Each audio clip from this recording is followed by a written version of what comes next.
Now, the Communist Party of China, with its human rights violations and its treatment of pro-democracy activists, is alarming.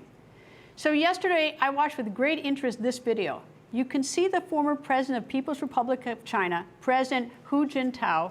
He's being manhandled out of the room. He was president of China from 2003 to 2013. That was a short window of time when there was some increased tolerance of different political factions within the Communist Party. Now, looking at the video, the former president looks frail and trying to resist being removed from his chair. He's 79 years old. He is being escorted out of the closing ceremony of the Communist Party Congress, and not by his own free will. Seated next to him, appearing largely immobile, like a sphinx, as former elderly president suffers this indignity, is the current president. That is President Xi Jinping. He now, after last week's party Congress, has near absolute power over China and over the Communist Party. Looking at that video, President Xi looks unfazed, unwilling to speak to the former president. Now, before this drama happened, journalists were summoned to the Great Hall. Since President Xi holds absolute power, I think it's fair to assume that he planned it to happen exactly like this. President Xi wanted journalists to watch the humiliation, report it, and even video it, and then next show it to the world. President Xi could have done this behind closed doors secretly. That's the communist way, just make your opponent disappear. But I think President Xi wanted this out in the open, a loud and clear message to anyone who dares to challenge him or disagree with him. Now, I'd like to know this. What did the former president's Communist Party escorts do with him? Is he all right? So far, no one is talking about former President Hu. National security correspondent at the Washington Times, Bill Gertz, joins me. Bill, where is President Hu, do you think, today?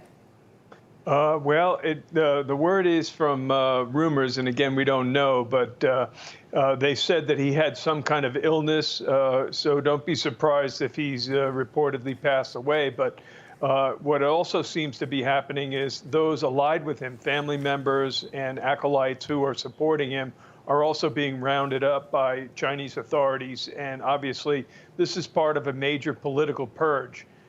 We haven't gotten real details, and there's a number of different theories as to why this is happening. But I think one thing is clear. Xi Jinping wanted to further consolidate power and make a public display of humiliating his immediate predecessor as the Chinese Communist Party leader. All right, so now President Xi, he's basically chairman of everything. Is that fair to describe? Yes, two key posts, General Secretary of the party and then Chairman of the Central Military Commission, that Mao said the political power grows out of a barrel of a gun. Well, the CMC chairmanship is the barrel of the gun for the Chinese Communist Party. All right, we've had the indictment announced today in Washington and all the espionage with the Chinese Communist Party intel. What does the fact that President Xi now has this consolidated power, what does that mean for us, for the United States?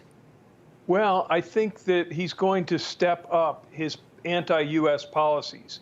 And unfortunately, the Biden administration, they just released their national security strategy, which was really a mishmash. It identified China as a major competitor, and then at the same time said that, oh yeah, by the way, we want to work with our rivals on climate change. By the way, the Chinese have rejected and suspended the climate talks with the United States, but Biden administration is sending a mixed message that China is a threat. It's not a threat. We want to work with them on climate change. It means that collective leadership in China is going back to the Mao era, where that was basically a personality cult. After Mao, Deng Xiaoping created more of a collective dictatorship through the various members of the Politburo Standing Committee. Xi Jinping has taken that standing committee, which is now 7 members, and put loyalists and flunkies who are loyal to him and not really going to be focusing on dealing with economic problems and other problems in the country, like the COVID lockdowns. Could President Xi do anything to stem the flow of the chemical precursors for fentanyl that's bleeding into Mexico, being repackaged by the cartel and sold all across the United States? Yes.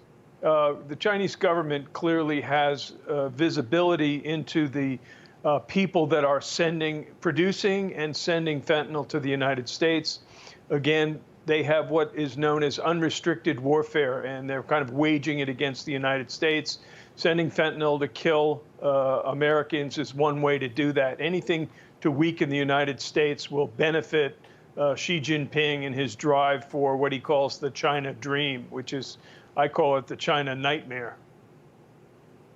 Bill Gertz, thank you very much, sir. Thank you, Greta.